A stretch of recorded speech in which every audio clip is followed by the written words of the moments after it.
అమ్మ కాశీకి పోయింది, కాశీ నుంచి రిటర్న్ అవుతుంది, ఇప్పుడు గంటలు వస్తుందంట. ఆడ ఏం తిండి సరిగా లేదని చెప్పి ఇప్పుడు బిర్యానీ చెయ్యరని ఆర్డర్ చేసింది. చెయ్యాలి ఇప్పుడు. ఇక చేయకపోతే ఇంకో 10 రోజులు రోజు పొద్దులు అదే టార్చర్ ఉంటుంది. అడిగినా చేయలే అని. పోయేటప్పుడు ఇప్పుడు చికెన్ తీసుకొని పోయి బిర్యానీ చేయాలి. Let's start cooking biryani.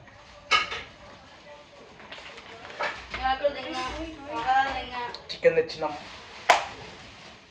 కొత్తిమీర, కరివేపాకు, నిమ్మకాయలు, కరివేపాకు, కొత్తిమీర, పుదీనా, నిమ్మకాయలు, కరివేపాకు, దాంట్లో కావాల్సిన అన్ని తెచ్చుకున్నాం. Let's start the process. Chicken అంతా తీసుకొని నీట్గా కడిగేసుకోవాలా. సో కడిగేసుకోవడం అయిపోయింది. ఇప్పుడు ఉల్లిగడ్డలు కోసుకున్నాం. ఉల్లిగడ్డలు నార్మల్ ఇట్లా సన్నగా కట్ చేయడానికి రాదు, కానీ ఈ బిర్యానీ కోసం కట్ చేయాల్సి వస్తుంది. రప్ప ఎట్లా పడితే అట్లా కట్ చేసి దాంట్లో వేసేయడం అలవాటు నాకు.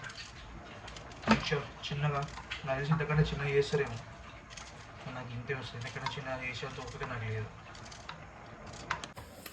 ఉల్లిగడ్డలు కోసడం అయిపోయింది. పచ్చిమిర్చి, పుదీనా తీసి పుదీనా వేరేద్దాం, పచ్చిమిర్చిలు కట్ చేస్తాం. నువ్వు గుట్టకుండా నుంచి వంటలు చేస్తున్నాను. కింది ఉండని, ఓన్లీ పైంది. పుదీనా వేయాలి, పుదీనా పేస్ట్ చేయడానికి. ఇట్లా కొంచితే ఇంట్లో ఒప్పుకోరు కాబట్టి దాన్ని తెంపాల్సి వస్తుంది. కొత్తిమీర, పుదీనా, పచ్చిమిరపకాయలు వేసుకొని పేస్ట్ పట్టుకోవాలి. వాష్ చేసి పేస్ట్ పట్టుకోవాలి. జనరల్గా నేను వాష్ చేయను ఇది కూడా, కానీ ఇంట్లో చాలా హైజీన్ పాటిస్తారు కాబట్టి వాష్ చేయాలి. లేకపోతే బయట నా దోశలకు పెట్టేస్తా అంటారు. ఇక దీన్ని గిర్ర అని తిప్పుకుందాం. అయ్యా ఆన్ చేయాలి.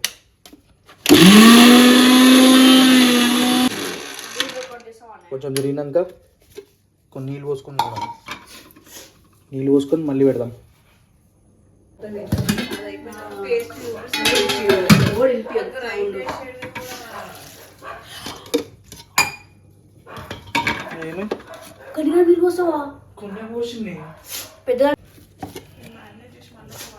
పేస్ట్ అయిపోయింది.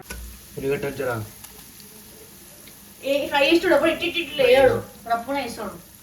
అరే చేసిన చేయని నన్ను ఏదో ఒకటి రప్పున వేసాలి. మనం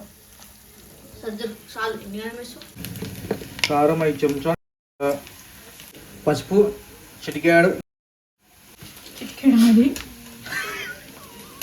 నా చిటికెలు అంతే ఉంటుంది కదా. ఉప్పు 3 చెంచాలు,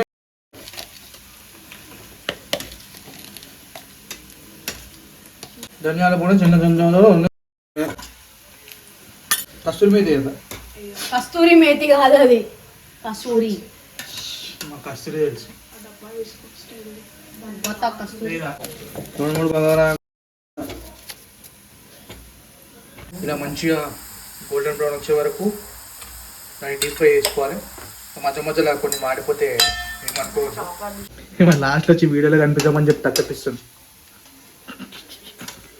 అంత నువ్వు వేసిన చెప్తే ప్రొడ్యూసర్ అన్ని ఇవే సిగ్గు ఎక్కువ. డీప్ ఫ్రై చేసుకున్న ఉల్లిగడ్డలు. సో ఇప్పుడు 2 కిలోల బియ్యం కొలుసుకుందాం. మా అమ్మ అయితే డైరెక్ట్ వేసేస్తుంది అందాజా, కానీ మనకి అంత తెలియదు, మనం కళాకారులం కాదా. బాస్మతి బియ్యం ఇంటికాడ కిరాణా దుకాణం తెచ్చుకున్నాం 2 కిలోలు. ఇవన్నీ మసాలాలు ఉల్లిగడ్డలు వేసుకున్న తర్వాత ఫస్ట్ మొత్తం అంతా మంచిగా నీట్గా మసాలా మొత్తం కలుపుదాం. మొత్తం అన్నిట్లో మనకి ఈ పాట అంటే చాలా ఇష్టం, ఇసుకుడు పాట.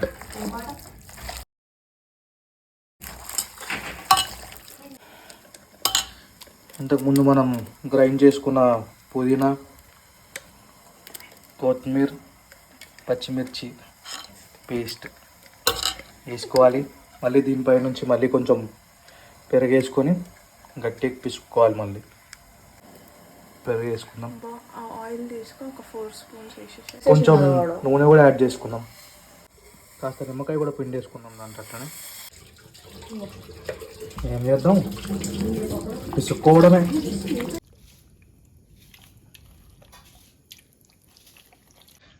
ఇప్పుడే మిక్స్ చేయడం అయిపోయింది.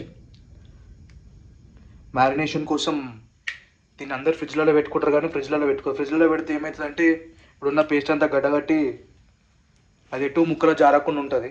సో మంచిగా కిచెన్లోనే బయట రూమ్ టెంపరేచర్ పెట్టుకుంటే ఉన్న రసం అంతా ముక్కలకు పోయి మంచి టేస్ట్ వస్తుంది. మనం వేసిన మసాలా మొత్తం ముక్కకు మంచిగా పడుతుంది. వాటర్ స్టవ్ పైన పెట్టేసుకున్నాం, ఇక్కడ బియ్యం కూడా నానబెట్టినాం, ఇక మ్యారినేట్ చేసిన చికెన్ కూడా మూత పెట్టి పక్కకు పెట్టేసుకున్నాం. జెర్సీ ఉడికే నీళ్ళల్లో కొత్తిమీర, పుదీనా, ఇద్దరు పచ్చిమిర్చి వేసేసుకున్నాం. ప్లేట్ వస్తుంది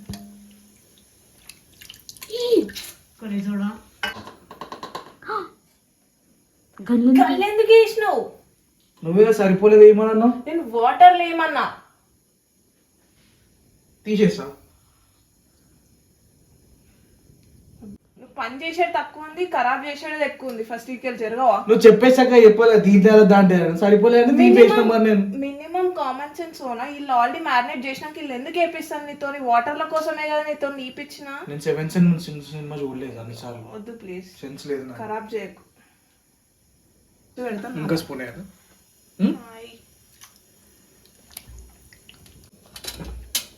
గరం మసాలా వేసుడే మర్చిపోయాను ఇంట్లో. ఆలుమీల గడ్డలు ఇలా గరం మసాలా 2 స్పూన్లు, తర్వాత బగారాకు 5 చెంచాలు స్పూన్,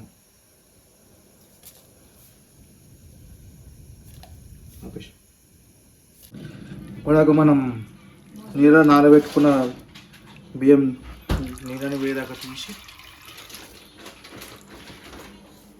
ఉడకబెట్టుకున్న నీళ్ళు తీసుకోవాలి. రైస్ ఆల్మోస్ట్ 70% కంటే ఎక్కువ ఉడికింది. దీనిలోకి నీళ్ళు తీసేసి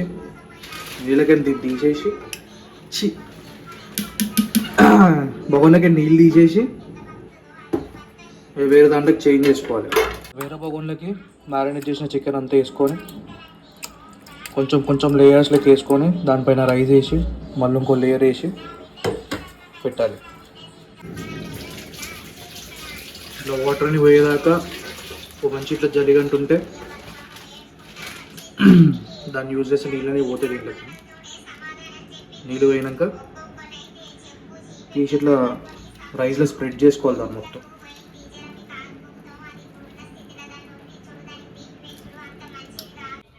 పైన ఆనియన్స్, పుదీనా, కొత్తిమీర అన్నీ ఇట్లా బిర్యానీ పైన టాపింగ్స్ వేసుకోవాలి. పైనుంచి కొంచెం నిమ్మకాయ యాడ్ చేసుకొని కింద పెంక పెట్టుకుంటే బిర్యానీ మాడకుండా మంచిగా దమ్ అవుతుంది.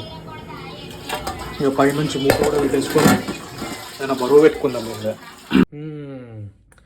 గుమ్మగుమ్మలాడే బిర్యానీ రెడీ. చూద్దాం.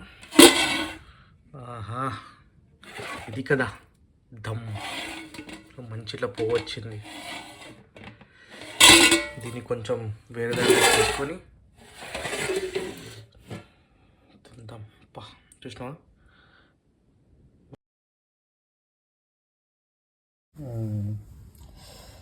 మంచి పొగలు వస్తున్నాయి దాంట్లో. కానీ బిర్యానీ ఉల్లిగడ్డలు కోసుకుందామంటే కూడా అంత ఓపిక లేదు. కొంచెం టేస్ట్ చేద్దాం. మస్తు వస్తుంది వాసన.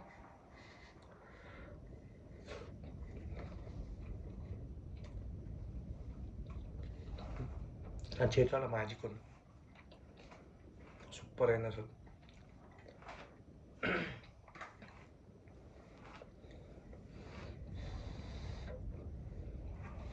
2 kg బిర్యానీ అలా మేము 2 kg బిర్యానీ అలా మేము చేసాం. సూపర్ అయింది.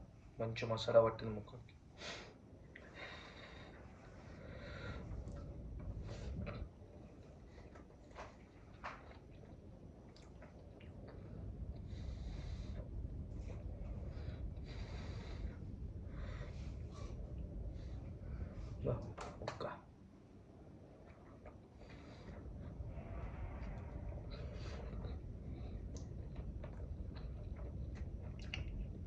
సరే కానీ మరి మళ్ళీ కలుగుతాం బాయ్.